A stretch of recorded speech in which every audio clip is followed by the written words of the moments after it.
안녕하세요. 곽두필의 시선의 곽두필입니다. 날씨가 정말 많이 더워졌죠. 이제 에어컨을 틀지 않으면 못 견딜 정도의 여름이 점점 다가오고 있는 것 같습니다. 그래서 준비했습니다. 남양 특집 곽두필의 무서운 이야기 시작하겠습니다. 이야기에 앞서 지금부터 제가 하는 이야기는 100% 제가 실제로 겪은 이야기를 말씀드리는 겁니다. 영상을 시청하시기 전에 나는 쫄보다, 나는 놀래미다, 혹은 임산부다, 심신이 약하신 분들은 이 영상을 보시는 걸 추천드리지 않습니다. 첫 번째 이야기 시작하겠습니다. 여러분 혹시 귀신을 보는 사람이 있다고 믿으십니까? 한간에 떠도는 말에 이런 말들이 있습니다. 눈 아래에 점이 있는 사람이 귀신을 본다. 이런 속설은 처음 듣는 분들이 많으실 거예요. 눈 아래에 점이 있는 사람도 흔치 않을 뿐더러 근데 제 오른쪽 눈에는 점이 있습니다. 눈 주위에 점이 있는 게 아니라 눈 아래에 있습니다. 정말 눈 아래에 점이 있어서 귀신을 봤던 건지 때는 제가 중학교 2학년인가 3학년 때쯤이었던 걸로 기억을 합니다. 저희 집이 외할머니랑 같이 살았던 때가 있었습니다. 집 구조가 현관문이 이렇게 있으면은 바로 앞에 저희 할머니 방이 있었고 들어와서 제일 끝에 있는 방이 제가 쓰는 방이었습니다. 어느 날 할머니와 저만 집에 있던 날이 있었습니다. 방 안에 침대에 누워가지고 뒹굴뒹굴 하고 있었는데 도락 버튼 누르는 소리가 막 삐삐삐삐 드르릉 하고 열리는 소리가 들렸어요. 이 시간에 올 사람이 누가 있지라고 생각을 해봤는데 저희 어머니가 저희 사촌 동생 악기 레슨을 해주던 때였어요. 시영이가 좀 일찍 레슨을 받으러 왔나 보다 라는 생각을 하고 있었어요. 도락 소리가 들리고 이제 할머니 방으로 들어가는 소리가 들리는 거예요. 왔구나 하고 이제 계속 뒹굴뒹굴 거리고 있었는데 이제 막 인기척 같은 게 느껴지니까 이렇게 문 쪽을 이제 바라봤어요. 제 방 구조가 어떻게 돼 있었냐면 침대에 이렇게 누워 있으면은 바로 오른쪽 밑에, 그러니까 오른쪽 발 밑으로 이렇게 눈을 살짝 뜨면은 방문이 보이는 그런 구조였거든요. 인기척이 느껴져가지고 이제 방문을 이렇게 바라봤는데 방문이 살포시 찌 열리는 거예요. 그럼 뭐야 하고 이제 딱 보니까 시영이가 양갈래 머리를 딱 하고 이렇게 문을 열고 저를 이렇게 쳐다보고 있는 거예요. 그래서 문을 열었으니까 그 거실 조명이 이렇게 비춰질 거 아니에요. 눈을 찌푸리면서 보고 있었는데 저를 보고 이렇게 씩 웃고 있는 거예요. 분명히 시영이랑 저는 그렇게 막 친한 사이가 아니었기 때문에 제가 왜 그러는 걸까? 뭐 잘못 먹었나? 이렇게 쳐다보고 있었어요. 쟤 왜 저러는 거야?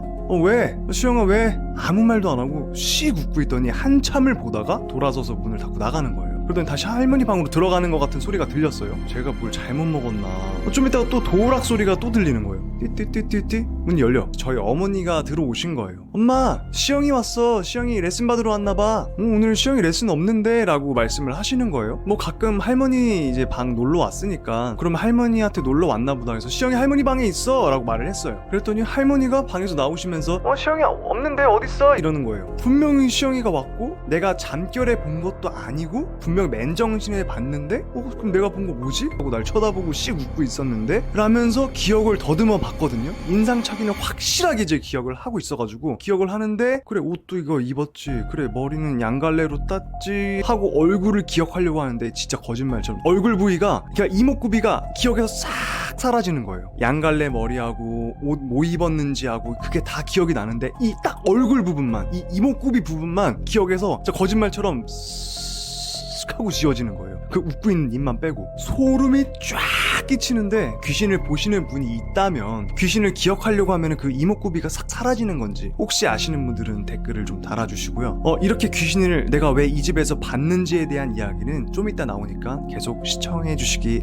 바랍니다. 두 번째 이야기도 이 집에서 일어나게 되었습니다. 두 번째 이야기 시작하겠습니다. 두 번째 이야기도 그쯤에 일어났을 거예요. 비슷한 시기에 일어났고 제가 그 당시에 조금 가위를 많이 눌리긴 했었어요. 아역 배우 활동도 했었고 밤에 늦게 자고 이제 촬영을 하면은 밤낮이 많이 바뀌거든요. 심신이 많이 지쳐 있어서 가위를 좀 많이 눌렸었던 것 같아요. 이제 과장 안 하고 일주일에 8번을 눌렸습니다. 그럼 7일인데 어떻게 8번이야? 하루에 2번 눌릴 수 있잖아요. 그래서 일주일에 8번 정도씩 가위를 눌리는 그런 사람이었는데 그 가위라는 게 뭐 사람들이 가위를 눌리면 귀신을 본다 막 이런 말들이 있잖아요. 근데 저는 가위를 아무리 눌려도 귀신 같은 거를 본 적이 거의 없는 거예요. 가위를 눌렸는데 왜 귀신이 나오지? 그거 다 뻥이다 라고 생각을 하고 있었어요. 그래서 실제로 저는 가위가 눌리면 그냥 소리 같은 것도 다 들리고 몸만 안 움직인다. 대신 귀신 같은 건 느껴지지도 않고 보이지도 않는다. 그게 저의 가위 눌림이었는데 여느 날처럼 제가 TV를 틀어놓고 자고 있다가 가위가 눌린 거예요. 그래서 지금도 이제 그 TV 내용이 기억이 나는데 어떤 예능 프로였어요. 그 소리는 다 들려요. 가위 눌리시는 분들은 아시겠지만 가위 눌리기 전에 가위 눌리겠다라는 그 느낌이 딱 와요. 그 싸한 느낌이 와. 가위 오나 보다. 어차피 또 풀면 되니까 라고 생각을 하면서 어김없이 가위가 눌렸네 하고 딱 제 가위가 눌렸거든요. 그날따라 이제 눈을 감고 있을 거 아니에요. 근데 이 내 무릎이 엄청 무거운 거예요. 무릎이 말도 못하게 누가 누르고 있는 것처럼 막 무거워. 그래가지고 원래 가위가 눌리면 눈도 잘 제대로 못 뜨거든요. 근데 여러분 그 가위 푸는 방법을 제가 하나 알려드릴게요. 손 끝에 아니면 발끝에 조금씩 그러니까 안 움직이지만 조금씩 움직이려고 계속 노력을 하고 집중을 하고 손끝에 이렇게 하다 보면은 어느 순간 하고 팍 하고 풀려요. 아무튼 깨려고 빨리 이렇게 하면서 손가락을 이제 막 이렇게 하면서 눈도 이제 뜨려고 막 이렇게 집중을 하면서 이렇게 실눈을 이렇게 떴어요. 실눈을 떴는데 제 무릎 위에 검은색 라이더 자켓을 입은 덩치 큰 남자가 이렇게 앉아있는 거예요. 제 무릎 위에. 제가 그걸 실눈을 뜨고 이제 딱 봤는데 제가 그때 귀신을 처음 봤잖아요. 너무 무서운 거예요. 심장마비 올 것처럼 너무 무서운데 눈을 감는 것도 제대로 안 돼. 그러니까 혼신의 힘을 다해서 이제 실눈을 이렇게 떠봤는데 보기가 무서운 거예요. 내 무릎 위에 앉아있는 그 검은색 라이더 자켓 입고 있는 그 남자가 뒤돌아설 것 같은 거야. 너무 무서워가지고 필사적으로 이번에 눈을 감으려고 온 신경을 눈에다 집중을 했어요. 그래서 눈을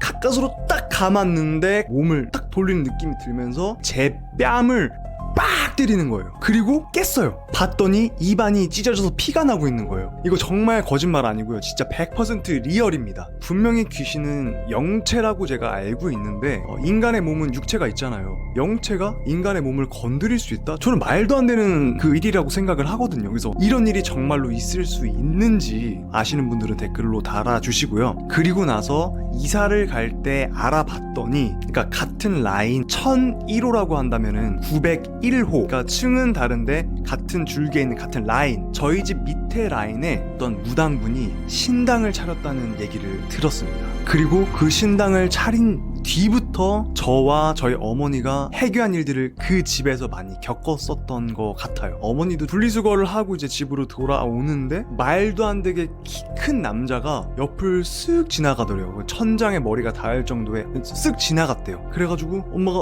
너무 갑자기 놀라가지고 뒤를 확 돌아봤는데 없어진 거예요, 그 남자가. 그런 일들이 많이 있었던 집이었던 것 같습니다. 자, 그리고 이어서 세 번째 이야기를 해드리겠습니다. 세 번째 이야기는 장소가 좀 바뀌었고요. 저희 집은 어렸을 때부터 부유했었어요. 지금은 좀 많이 힘든데 부유한 집에서 태어났는데 사업이라는 게 그렇잖아요. 저희 아버지가 사업을 하셨는데 이게 좀 많이 힘들어지다 보니까 이사를 자주 하게 됐고 이렇게 이사를 하다가 어떤 아파트를 살게 됐는데 이 아파트에서도 좀 기가 별로 안 좋았었던 것 같아요. 하루는 제가 집에 혼자 남게 됐어요. 외동인데 어머니하고 아버지가 남대문 새벽시장인가?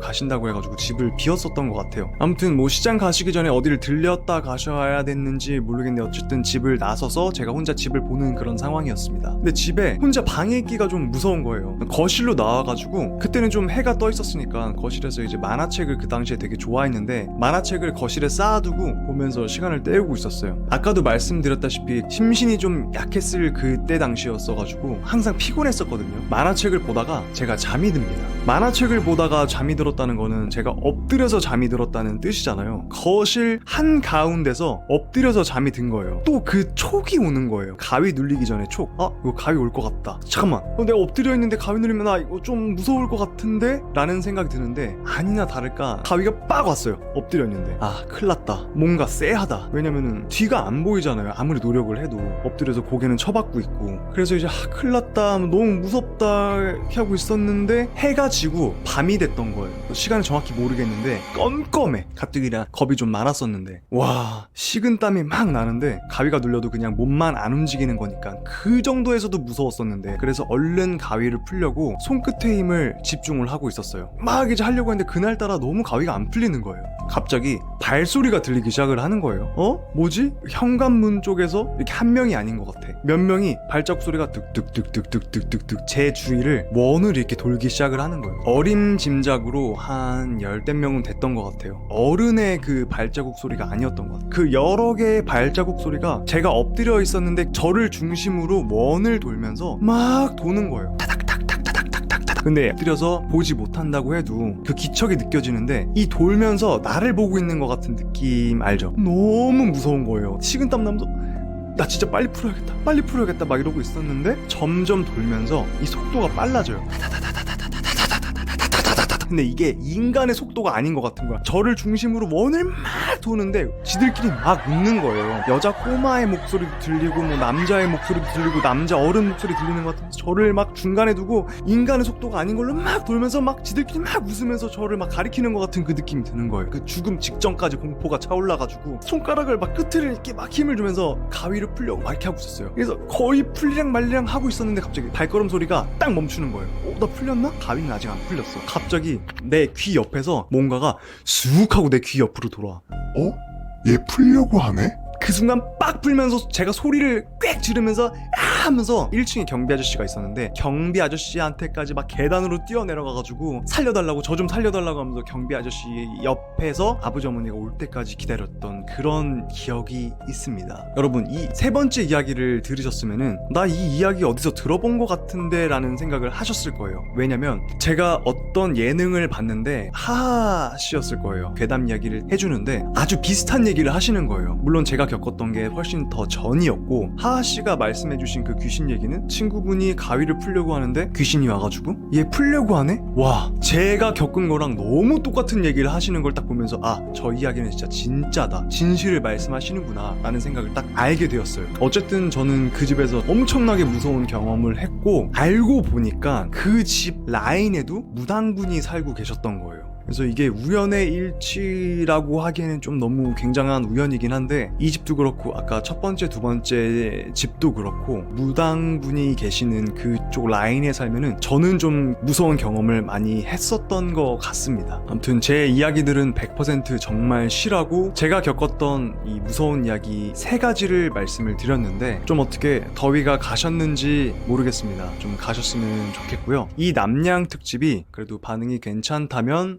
1편, 2편, 3편, 4편 제작을 해보겠습니다. 그리고 제 이야기가 아니더라도 혹시나 뭐 정말 무서운 경험을 했다 하시는 분들은 제 이메일로 사연을 보내주시면 제가 정리를 해서 같이 공유를 해보는 시간을 가져보도록 하겠습니다. 사람은 안 무서운데 저는 귀신이 좀 무서워요. 사람은 제가 뭐 육체적으로 어떻게든 이렇게 저항을 할 수 있지만 귀신은 그게 안 되잖아요. 막 샤워할 때도 머리를 감는데 숙여서 감으면 너무 무섭잖아요. 안 보이니까 뒤가. 그래서 눈 뜨고 막 샴푸가 눈에 들어와도 눈 뜨고 막 이렇게 샤워를 한단 말이에요. 머리를 감고. 오늘은 저희 냥이들과 잠을 자야겠습니다. 아빠랑 같이 할 거지? 자, 이야기 바로 시작하겠습니다. 첫 번째 이야기입니다. 제가 중학생 정도 때의 이야기이고요. A라는 집에서 살게 되면서 일어났던 일들입니다. 우선 저희 가족이 A라는 집에서 살게 된 이유가 다른 집들보다 전용률이 좀 높아가지고 그 집을 선택해서 이사를 갔던 것입니다. 그래서 즐겁게 이사를 하게 되었는데 이사를 하고 온 당일부터 저희 어머니가 약간 꿈자리가 뒤숭숭하고 컨디션도 좀 계속 나빠지셨다고 해요. 당시에 저희 어머니가 플룻이라는 악기 레슨을 하셨었거든요. 근데 꿈에서 그 플룻이 3등분이 돼서 막 깨지는 그런 꿈을 꾸게 되고 계속 악몽을 막 꾸시는 거예요. 아 너무 속상하다. 이런 얘기를 지인들에게 좀 털어놓으셨던 것 같아요. 이런 걸 듣고 있던 지인들 중에 한 분이 아 그럼 내가 용환 무당을 소개시켜 주겠다 이래가지고 어머니한테 용환 무당을 소개를 해주게 됩니다. 한 번도 그런 무당집에 찾아가 보거나 이런 적이 없으셨던 저희 어머니가 이걸 소개시켜 주셨던 분이 유명한 연예인의 어머니셨기 때문에 좀 믿음이 있으셨던 것 같아요. 그래서 그 무당집을 처음으로 찾아가게 됩니다. 그 무당집은 인땡땡이라는 무당집이었고요. 그 당시에 신내림을 받은 지 1년이 채 되지 않았기 때문에 신력이라고 하나? 하여튼 그게 굉장히 높았던 그 무당분이셨던 것 같아요. 굉장히 유명하셨다고도 해요. 아무튼 저희 어머니가 처음으로 그 무당집을 가게 되셨고 도착을 해서 방문을 열고 들어갔는데 딱 어머니를 보자마자 이게 확 찡그리시더니 머리가 너무 아프다고 저희 어머니한테 지금 당신 괜찮으시냐고 상황이 많이 안 좋으실 것 같은데 라는 말을 꺼냈대요. 자리에 앉으셔서 복채를 바로 드렸는데 받았는데 복채를 받자마자 A4 용지에 막 뭘 휘갈겨서 쓰시더래요. 뭘 쓰시나 이렇게 봤더니 저희 어머니의 생년월일하고 띠 그리고 이름을 듣지도 않은 상태에서 그걸 막 쓰더래요. 그래서 어머니가 너무 놀란 거지. 지금 처음 보는 사람이 대화도 나누지 않았는데 보자마자 내 생년월일하고 띠하고 이름까지 맞췄어. 너무 놀랍잖아요. 이게 말이 안 되는 상황인 거잖아요. 무섭기도 하고 신기하기도 하고 막 이래서 경청을 하고 계셨는데 그 무당분이 근데 아까 방문 열고 들어오시는데 그 어머니 뒤로 하나가 아닌 여러 개의 형체가 같이 딸려 들어왔다는 거예요. 그래서 머리가 너무 아팠다는 거야. 그래서 어머니가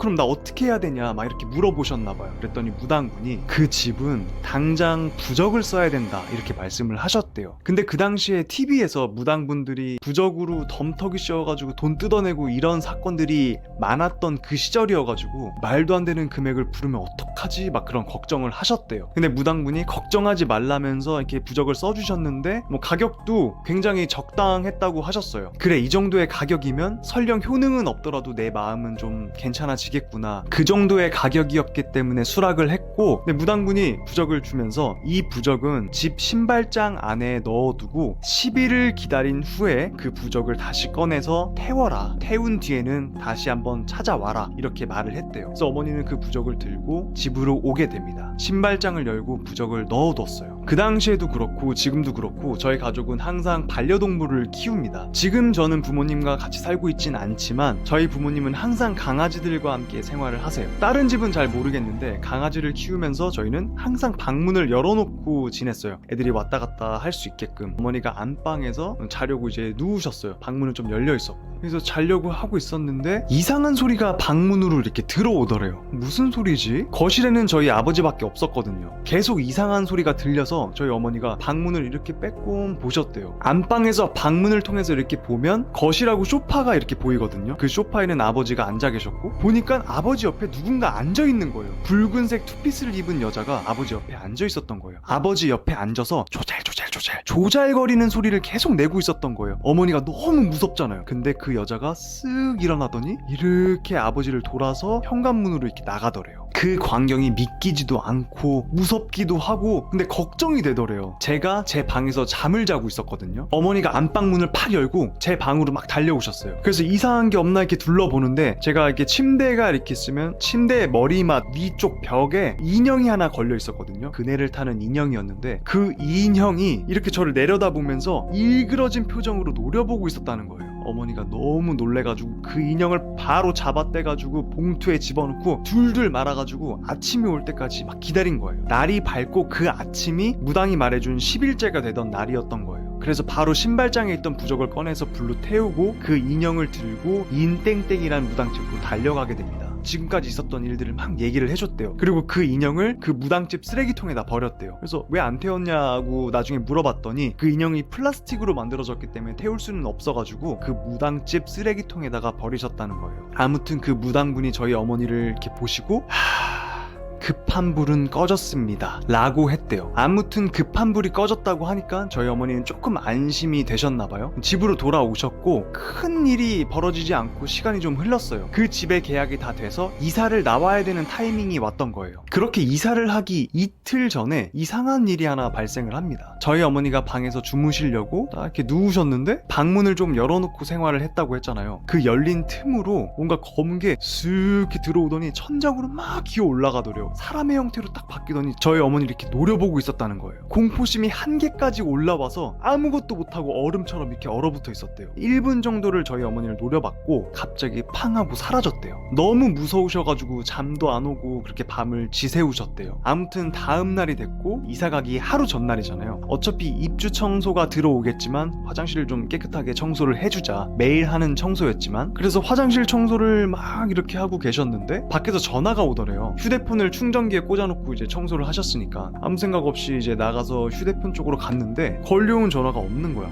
뭐야? 이러면서 화장실에 다시 들어가시는데 그 슬리퍼를 밟고 그대로 이렇게 넘어지신 거예요. 앞으로 고꾸라진 게 아니라 뒤로, 뒤통수로 그대로 머리 뒤로 떨어졌으면 즉사했을 정도의 그 충격이었는데 저희 어머니가 넘어지면서 허우적거리면서 그 샤워부스를 잡으셨던 거예요. 그 샤워부스도 막 떨어지고 난리가 났는데 아마 그거를 잡으셨기 때문에 충격이 완화되셔가지고 있어가지고 굉장히 심각한 상황은 면하실 수 있었던 것 같아요. 병원을 가서 보니까 혹이 이만큼이 생기셨던 거예요. 제가 들어보니까 집에 묶여있는 그 악귀들은 이 사람이 나갈 때가 되면은 굉장히 심하게 장난을 친다고 하더라고요. 그게 장난인지 아기가 가득 찬 그 어떤 것인지는 잘 모르겠지만 그 집에 혹시라도 저희 어머니가 부적을 안 썼더라면 누구 하나는 죽어나가지 않았을까 싶었던 그런 집이었습니다. 이어서 두 번째 이야기 바로 시작하겠습니다. 두 번째 이야기는 첫 번째 이야기에서 시간이 좀 흐른 뒤의 이야기고, 저희 가족이 외할머니를 모시고 살던 B라는 집에서 살면서 일어났던 일들입니다. 원래 저희 가족은 서로 왕래도 많고 막 친하고 되게 좋았거든요, 사이가. 근데 이 B라는 집에 이사를 오게 된 뒤부터 불화가 막 시작이 되더라고요. 진짜 그 사소한 뭐 그걸로 막 불화가 시작이 되는데, 멀리 떨어져 살면은 되게 애틋하지만 붙어서 살면은 분명히 트러블이 날 수밖에 없다, 뭐 이런 말은 많이 들어서 알고 있지만, 그런 느낌의 그 불화가 아니라 마치 뭐 이렇게 누가 툭 건드렸는데 칼에 찔린 것 마냥 막 승질을 내고, 아무튼 그 집에선 불화가 끊이지 않고 저희 가족과 할머니도 그렇고 저희 가족과 뭐 이모들 뭐 삼촌들 막 사이가 굉장히 나빠졌던 그 시기였어요. 다시 이야기로 돌아와서 저희 어머니가 플룻 레슨을 하셨다고 말씀드렸잖아요. 그날도 학생 2명을 이제 가르치고 계셨는데, 이렇게 학생들이 앞에 있고 저희 어머니가 악보를 보면서 이렇게 시범을 보여주다가 뭔가 등 뒤에 느낌이 쎄하더래요. 어머니 등 뒤엔 제 방밖에 없었거든요. 저희가 반려동물을 항상 키웠기 때문에 방문을 모두 열어놓고 살았어요. 그 열린 틈에서 뭔가가 저희 어머니를 쓱 하고 지나가더래요. 레슨을 하고 계셨고 당연히 맨정신이셨고 학생들도 2명이 있는 그 와중에 등 뒤로 제 방에서 뭔가가 쓱 나와가지고 어머니를 스쳐서 이렇게 지나간 거예요. 제 방에는 아무도 없었거든요. 나만 느낀 건가 해가지고 학생들 반응을 살피셨는데 학생들은 아무것도 느끼지 못한 그런 눈치였나봐요. 계속 찝찝하고 쎄하고 무서운 그 기분에 레슨을 어떻게 마치고 학생들의 부모님들이 1층으로 그 학생들을 데리러 왔다는 말에, 학생들을 그럼 1층까지 데려다 줘야겠다라는 생각을 하셨대요. 문을 이렇게 열고 나가는데 학생 2명은 엘리베이터로 막 뛰어간 거예요. 저희 집 문을 열고 엘리베이터까지 가려고 하면 복도가 디귿자로 한 번 꺾고 2번 꺾어가지고 이제 엘리베이터를 타야 되거든요. 애들이 먼저 뛰어갔으니까 문을 닫고 도락 잠기는 소리를 들린 다음에 이제 엘리베이터 쪽으로 가려고 몸을 틀었는데, 그 첫 번째 꺾이는 그 모퉁이에 하얀색 두루마기를 입은 젊은 남자가 저희 어머니를 똑바로 쳐다보고 거기 서 있었던 거예요. 어머니가 순간 뇌정지가 와가지고 얼어붙으신 거예요. 뭐지? 하면서 눈을 질끔 감았다가 탁 떴는데 사라지고 없는 거예요. 근데 애들도 걱정되니까 빨리 달려가가지고 애들을 데리고 1층을 내려가서 부모님들께 잘 인계를 해드렸대요. 이제 그런 일이 있고 며칠 뒤에 저희 어머니하고 아버지가 강아지들 산책을 시키려고 이제 애들을 데리고 1층으로 내려가는 길에 저희 어머니 핸드폰으로 뭐 알림이 하나 이렇게 떴나봐요. 뭔가 큰 돈이 빠져나가셨나봐요. 집에 들어가가지고 얼른 확인해야 되는 그런 상황이었는데, 저희 아버지가 강아지들을 데리고 먼저 내려가고 급하게 집으로 이제 뛰어가려고 엘리베이터를 타고, 엘리베이터 문이 열리자마자 핸드폰을 보면서 집까지 막 이렇게 빠른 걸음으로 이렇게 오시는데, 당연히 앞을 잘 못 보셨을 거 아니에요. 알림을 보고 계셨으니까. 이렇게 보고 가고 있었는데 앞에 뭔가 남자가 있었는데 어머니 몸을 쓱 통과해가지고 뒤로 지나갔다는 거예요. 핸드폰을 보다가 뒤를 딱 돌아봤는데 아무도 없었던 거예요. 그리고 그날 밤에 어머니가 꿈을 꾸셨는데, 저희 집 제 방에서 사람의 형상의 어떤 것들이 줄을 지어서 현관문을 나가서 어느 한 곳으로 막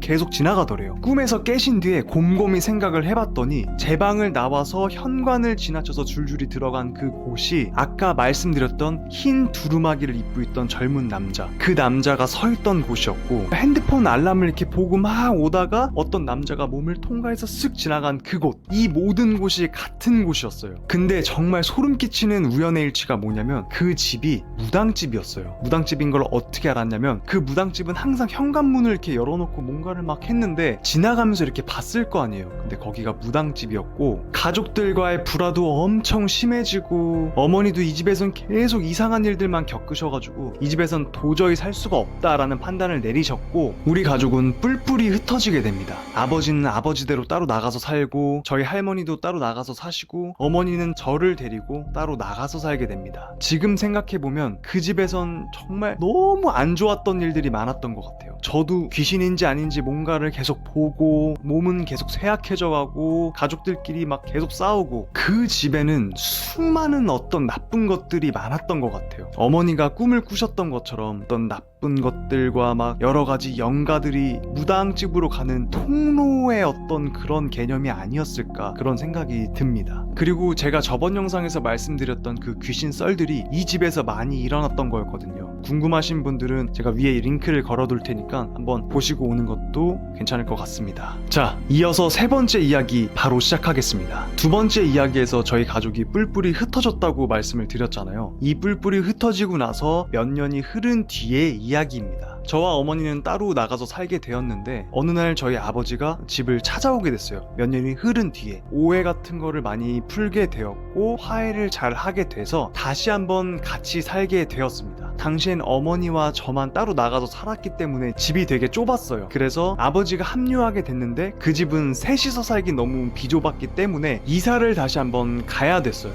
마침 저와 어머니가 살고 있던 그 집 천장에서 물이 막 새가지고 막 천장이나 다 젖고 막 난리가 났었거든요. 그래서 어쨌든 그 집을 나와서 이사를 해야 됐던 상황이었어요. 급하게. 그래서 막 알아본 집이 C라는 집이었고 이 C라는 집은 아까 첫 번째 이야기에서 말씀드렸던 그 집과 같은 건물이었어요. 그러니까 호수만 다르지 같은 건물의 집이었어요. 근데 이제 모든 여건이나 조건이 그 집밖에 선택을 할 수가 없었던 거예요. 어머니는 A라는 건물에서 굉장히 무서운 경험들을 많이 하셨었잖아요. 이 건물에 들어가는 걸 굉장히 꺼려 하셨는데 저희에겐 방법이 없었기 때문에 그 집을 다시 들어가게 됐습니다. 아무튼 저희가 그 집을 최종 결정하기 전에 마지막으로 그 집을 둘러보려고 부동산에서 도어락 비밀번호를 받고 이제 그 집을 찾아가게 됐어요. 그 집을 찾아가는 그 복도에 정말 처음 보는 크기의 큰 검정색 나비가 저와 어머니 앞을 막 날아다니는 거예요. 군필자지만 군대에서 보는 그런 나비들보다 더 큰 새까만 나비가 저희 앞을 막 왔다 갔다 하는 거예요. 가뜩이나 저 벌레 무서워하거든요. 저희 어머니도 벌레 무서워하시고 엄마 어떡하지? 저 집까지 가려면 이 복도를 지나쳐야 되는데 그 큰 나비가 너무 무서운 거예요.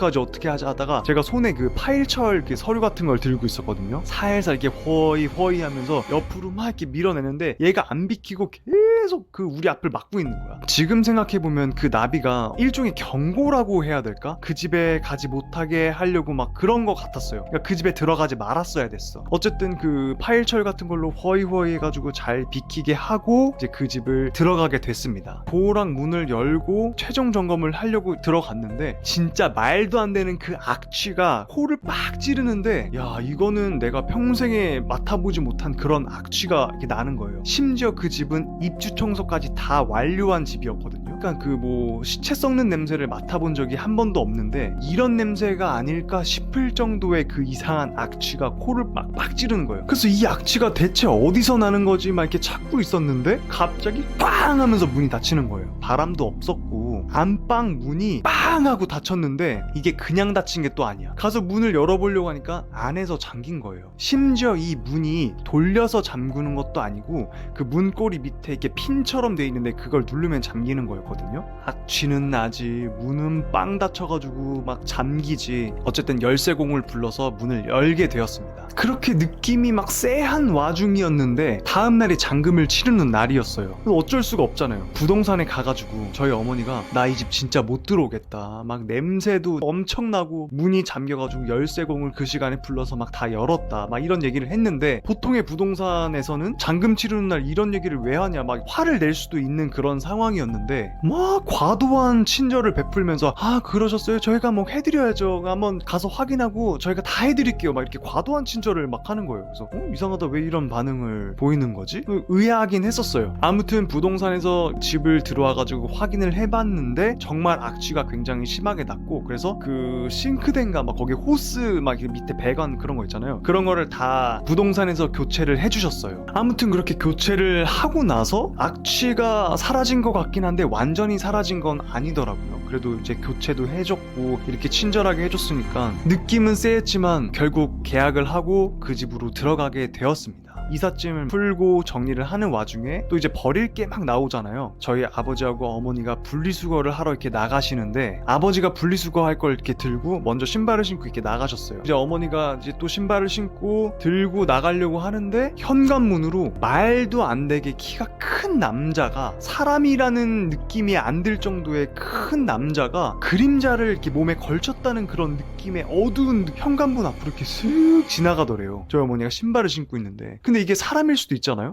뭐야, 바로 밖으로 나와서 두리번 거렸는데 이 남자가 없는 거예요. 그 복도에는 저희 아버지만 분리수거를 들고 가고 있는 뒷모습밖에 없었던 거예요. 분명히 어머니는 봤고 누가 들어간 소리도 안 들렸고 너무 무서워가지고 그 자리에서 바로 아버지한테 물어볼 수가 없었대요. 분리수거를 다 하고 올라오는 엘리베이터에서 아버지한테 물어봤대요. 그러니까 분리수거하러 나가는 길에 어떤 남자 보지 못했어? 물어보니까 아버지가 전혀 못 봤다고, 복도에 나밖에 없었다고 그런 말씀을 하셨다는 거예요. 그래서 이사 온 첫날부터 어머니는 굉장히 쎄한 느낌을 더 많이 받았다고 하시더라고요. 그렇게 우여곡절 끝에 이사를 잘 마치고 시간이 좀 지나고 어떤 날이었는데 저희 아버지가 영적으로 둔감하다고 말씀을 드려야 되나? 꿈 같은 것도 잘 안 꾸시고 가위 같은 거 한 번도 안 눌리시고 귀신도 안 무서워하시고 좀 항상 덤덤하시고 차분하시고 좀 기가 세신 그런 분이시거든요, 저희 아버지가. 근데 그런 분이 갑자기 방에 있다가 소리를 지르시는 거예요. 저희 어머니가 왜 그러냐고 물어봤더니 분명히 뭔가가 방문 틈으로 검은색 형체가 이렇게 수르르르 기어 들어왔대요, 방으로. 근데 저희가 강아지를 키우고 있었기 때문에 강아지랑 헷갈릴 수도 있잖아요. 근데 웃긴 건 아버지가 검은색 형체라고 말씀하셨는데 저희 집엔 검은색 형체가 없었어요.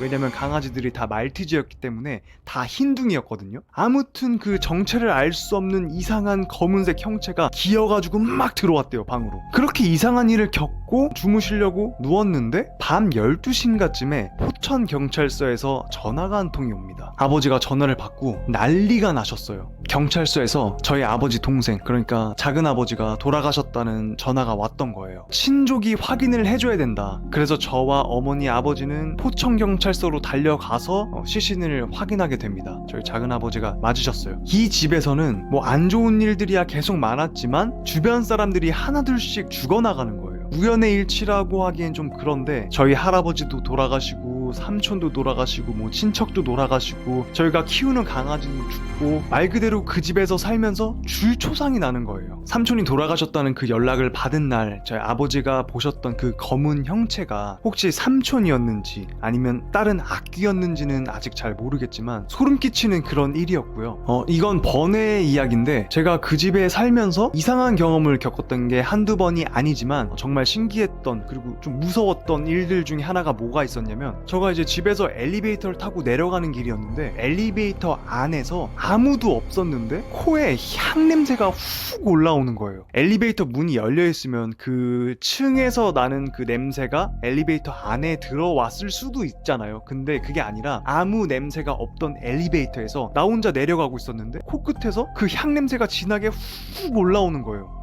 뭐지? 이거 뭐지? 했는데 할아버지가 돌아가시고 그리고 어떤 날은 그 집 주변에 이렇게 있다가 또 향 냄새가 훅 올라와가지고 뭐지? 했는데 그날 뭐 일이 별로 없었거든요. 이상하다, 나 분명히 향 냄새 맡은 것 같은데 또 설마 또 뭐 그런 건 아니겠지라고 생각을 했는데 며칠 뒤에 그 포천경찰서에서 연락이 온 거예요. 그리고 알고 봤더니 삼촌은 그날 당일날 돌아가신 게 아니었고 이미 그 전에 돌아가신 상태였는데 그 전화가 온 당일날 발견을 하고 저희한테 연락을 줬던 거예요. 제가 향을 맡았던 그 순간 돌아가셨던 거죠. 촉이라고 해야 되나 그런 감이라고 해야 되나 영적인 거라고 해야 되나 그게 좋았던 건지 아니면 그 집에 살면서 어떤 악한 게 저한테 씌어서 그랬던 건지 그건 아직까지 잘 모르겠습니다. 아무튼 삼촌이 돌아가시고 나서 49제를 지내려고 이제 절에 가게 됐습니다. 가족들이 쭉 앉아 있었어요. 기다리고 있었는데 스님이 이렇게 다가오셔가지고 저희 할머니한테 그렇게 물어보시더라고요. 이 영가는 어떻게 가시게 된 걸까요? 그랬더니 할머니가 심장마비로 갔습니다 라고 말씀을 하시더라고요. 그걸 들은 스님이 근데 왜 이렇게 왔다 갔다 하시지? 이런 말씀을 하시는 거예요. 보통 영혼들이 자기가 어떻게 죽었는지 모르는 그 상황이면 정신없이 막 거기를 왔다 갔다 갔다 돌아다닌다고 하긴 해요. 그 말을 들은 적이 있었어요. 우리 가족들은 그 스님의 말을 듣고 너무 놀랬던 거예요. 이유가 뭐냐면 할머니는 이제 삼촌이 심장마비로 돌아가셨다고 스님한테 말씀을 드렸지만 사실은 사인은 아직까지 밝혀지지 않았어요. 왜냐면 삼촌이 어떻게 돌아가신지 아무도 모르는 상황에 부검을 해야 이 사인이 나온다고 했거든요. 옛날 분들이 그렇잖아요. 먼저 간 자식이기도 하고 이미 죽은 아이를 한 번 더 배를 갈라서 고통을 주고 싶지 않다, 부검은 하고 싶지 않다 라고 해서 부검을 안 했던 거예요. 그래서 사인을 아직까지 모르는 그 와중에 이제 할머니는 그냥 심장마비라고 하셨던 거고, 근데 스님이 그거를 딱 말도 안 했는데 그거를 알고 우리한테 물어보셨던 거예요. 삼촌을 절에 모셨기 때문에 절 밖으로는 그 영가가 안 나간대요. 안 나가고 그 절에서 막 왔다 갔다 정신없이 막 돌아다니고 있다는 거예요. 그러더니 이제 할머니께 이제 스님이 와서 그럼 영가를 위해서 기도를 좀 많이 해주셔야 될 것 같습니다 라는 말씀을 해주시더라고요. 우리 가족들 모두 삼촌에 대한 기도도 많이 하고 또 절에서 하는 영혼을 위한 뭐 그런 거 있었는데, 아무튼 그런 것도 되게 많이 했었어요. 그렇게 노력을 많이 했는데 영가가 많이 안정됐다고 하시더라고요. 그리고 가족들 아무한테도 꿈에 나타나지 않았는데 제 꿈에 딱 한 번 나타나셨어요. 노을진 그 공항이었는데 아무도 없고 저랑 삼촌만 있는 거예요. 삼촌이 출국장 이제 비행기 나가는 그쪽에 서 있고 저는 이제 공항 안쪽에 이렇게 서 있었는데, 이렇게 서로를 바라보면서 삼촌이 저한테 되게 온화한 미소를 지으면서 고맙고 이제 갈게 이러면서 돌아서 이제 가시는데, 그 장소가 와, 천국이 있으면은 이런 장소일까 할 정도로 굉장히 평온하고 따뜻하고 안정감이라고 해야 될까? 그런 게 굉장히 많이 느껴졌었거든요. 꿈에서 딱 깼는데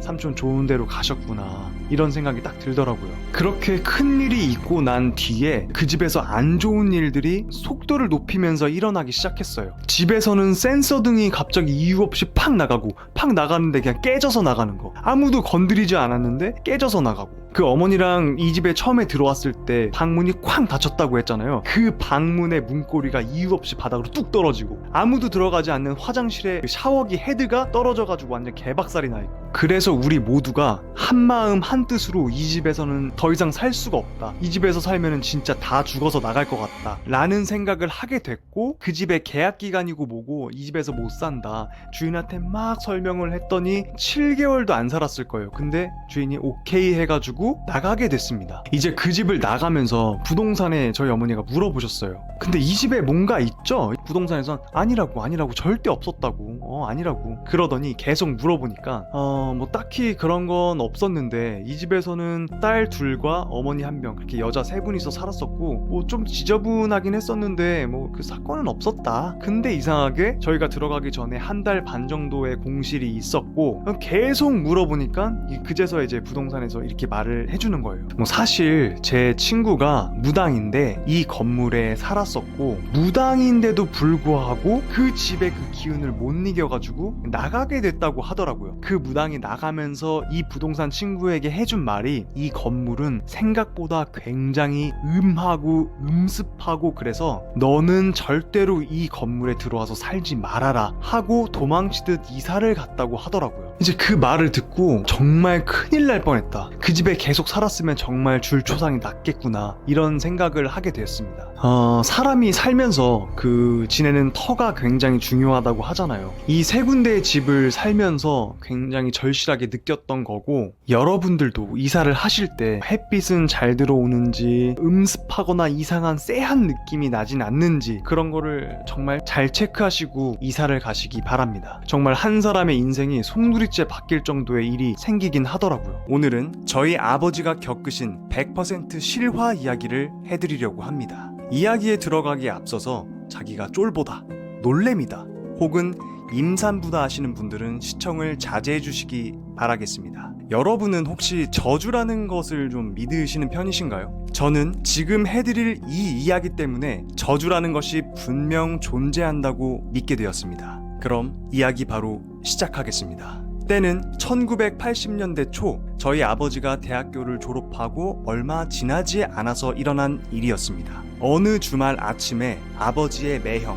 그러니까 저한테는 고모부가 되시겠죠? 저희 고모부가 당시 아버지가 살고 계셨던 정릉집으로 놀러 오시게 됩니다. 정릉집은 할아버지와 할머니랑 같이 살던 곳이었기 때문에 좀 컸습니다. 정원도 딸려 있었고 연못도 있었고 그 연못 위에는 작은 정자도 있었습니다. 연못 뒤에 정원석을 3개를 밟고 올라가면 정자가 있는 그런 구조였고요. 그리고 그 당시 아버지가 살던 정릉집에는 진돗개도 한 마리 키우고 있었습니다. 고모부가 놀러 오셔서 아버지랑 같이 연못 뒤에 있는 정자로 올라가려고 하셨었나봐요. 근데 갑자기 진돗개가 미친 듯이 짖기 시작합니다.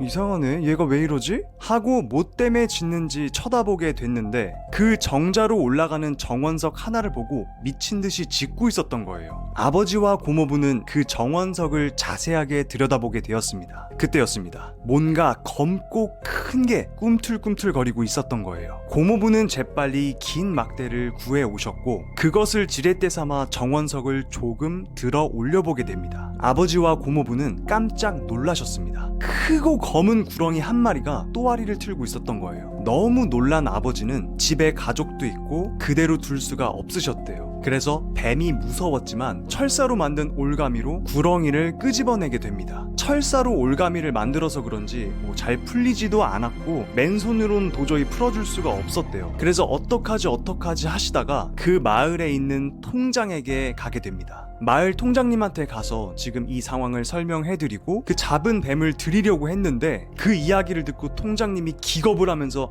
자긴 절대 안 받겠다고, 그 구렁이 절대 못 받는다고 이러시면서 거절을 하셨대요. 그 주변에는 사람들도 많이 살고 있어서 그대로 풀어줄 수가 없으셨다고 해요. 그래서 결국 그 구렁이를 죽일 수밖에 없으셨대요. 이상한 일들은 이제부터 일어나기 시작합니다. 당시 아버지가 사시던 정릉집 그 정자 옆에는 80년 된 고목이 있었대요. 큰 나무가 있었는데 폭풍우가 엄청 심하던 날 그 80년 된 고목이 뿌리채 넘어지게 됩니다. 처음에 이걸 듣고 80년 된 고목이 고작 폭풍우 때문에 쓰러졌다는 게 진짜 믿기지 않았는데 이건 할머니가 살아생전에 말씀해 주셨던 거라 기억하고 있습니다. 아무튼 이 일을 시작으로 이상한 일들은 계속 일어나게 됩니다. 당시 아버지는 할아버지가 운영하시는 포천 회사에 다니고 있었는데 그 회사의 이사와 과장님이 근무날이 아닌 주말에 그 두 분이서 포천을 운전을 하고 가시게 됐는데 앞에 덤프트럭이 있었나봐요. 이 덤프트럭을 추월해서 이제 가려고 하다가 추월을 하던 도중에 맞은편에서 오던 차와 그대로 정면 추돌을 하게 되었고 이사님은 그 자리에서 즉사를 하셨고 과장님은 심각한 부상을 치료하시고 감옥으로 들어가게 됩니다.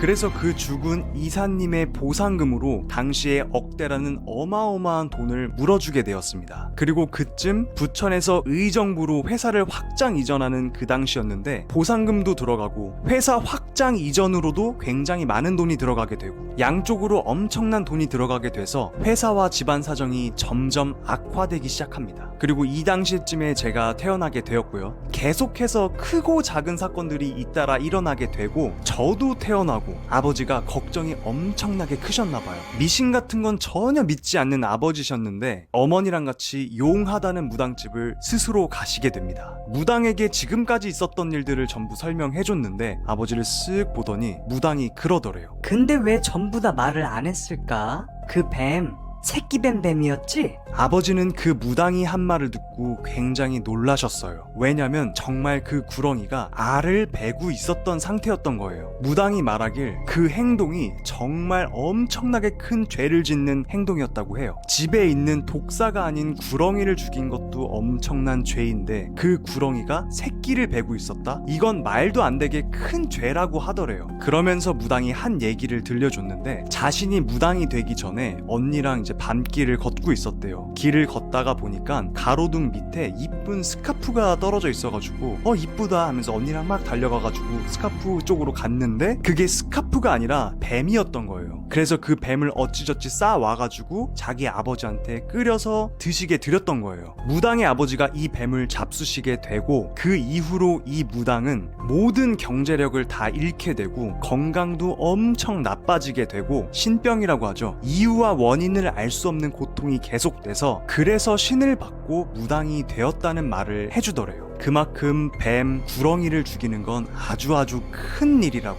아주 큰 죄라고 하더래요. 심지어 옛말에 그런 말이 있대요. 이제 각각의 집에 수호신처럼 그런 구렁이들이 산대요. 독사가 아니라 구렁이들이. 그래서 그 구렁이들을 보면은 절대 죽이지 말고 허이허이해서 내쫓아라, 이런 말이 있대요. 근데 그걸 몰랐던 아버지는 단순하게 가족을 지켜야겠다라는 생각에 구렁이를 죽이고 묻어주게 되셨던 거죠. 그냥 뱀도 아닌 집을 지켜주는 수호신 같은 구렁이를, 심지어 새끼를 벤 구렁이를, 무당이 말하길 이제부터는 평생 동안 속죄를 하며 살아야 된다고 말을 했대요. 뭔가 맛있는 걸 먹을 때도 조금씩 떼서 고시래라고 하죠. 그렇게 나눠주고 마음속으로도 항상 기도하고 속죄하며 살아가야 된다고 했대요. 하지만 안 좋은 일들은 그 이후에도 계속 일어나게 됩니다. 어느 날 아버지가 혼자 운전을 하고 집에 돌아오시는 길에 아주 큰 뺑소니를 당해서 차가 몇 바퀴나 굴르는 그런 큰 전복 사고를 당하게 되셨어요. 귀는 수백 바늘을 꼬매고 갈비뼈 골절에 어깨뼈 빠스라지고 폐는 갈비뼈가 찔러서 막 뭐가 차고 병원에 수개월을 입원하시게 됩니다. 저도 그때 어머니랑 같이 병문안을 갔던 게 기억이 납니다. 정말 돌아가실 뻔한 그런 큰 사고였는데 택시 기사님이 지나가다 그걸 보고 신고를 해주셨던 거예요. 택시 기사님은 신고만 해주시고 가셨기 때문에 아직도 그 기사님이 누구신진 모르겠지만 그 기사님이 아니셨으면 저희 아버지가 돌아가셨을 거예요. 밤중인가 새벽중인가여서 지나다니는 차도 없었기 때문에 조금만 늦었으면 돌아가셨다고 그런 말을 하더라고요. 아무튼 이게 끝이 아니었습니다. 아버지는 퇴원을 하시고 할아버지 회사를 정리하게 됩니다. 독립을 하셔서 새로 회사를 세우게 됩니다. 해외 투자도 많이 하시고 인도네시아와 중국에 공장을 세우시고 사업을 막 확장하는 그 시기에 해외에 있던 사업을 도와주던 그 지인들한테 뒤통수를 맞아서 아주 큰 손해를 보게 됩니다. 여기서 돈을 정말 말도 안 되게 잃어버리셨어요. 그래서 해외 사업을 정리하시고 국내 사업에 집중하시려고 하셨는데 상황이 점점 악화되어서 그마저도 접을 수밖에 없었습니다. 이 와중에 저번 영상에서도 말씀드렸지만 저희 작은 아버지가 사인을 모르는 죽음으로 돌아가시게 됩니다. 그때 당시에 저도 제 일을 하고 있었는데 그 영향 때문인진 몰라도 엄청나게 무너져 내렸습니다. 가세가 완전히 기울어지면서 집안이 풍비박산이 난 거죠. 아버지가 그 구렁이와의 그 사건이 있고 이제 30년 정도가 흘렀는데 식사를 하실 때도 뭐 맛있는 거 나오시면은 그 무당이 했던 말처럼 그런 것도 하고 항상 속죄하시면서 살아가니까 이제서야 조금씩 안정을 되찾기 시작하시더라고요. 우리 가족 전체도 해당되는 말이고요. 하지만 그 아버지의 실수 때문에 굉장히 많은 시간을 까먹게 되셨고 아버지 왈 안타까운 시간들이 너무 많이 흘러가게 되었다. 실수 때문에. 그러니 너는 절대 실수를 하지 말아라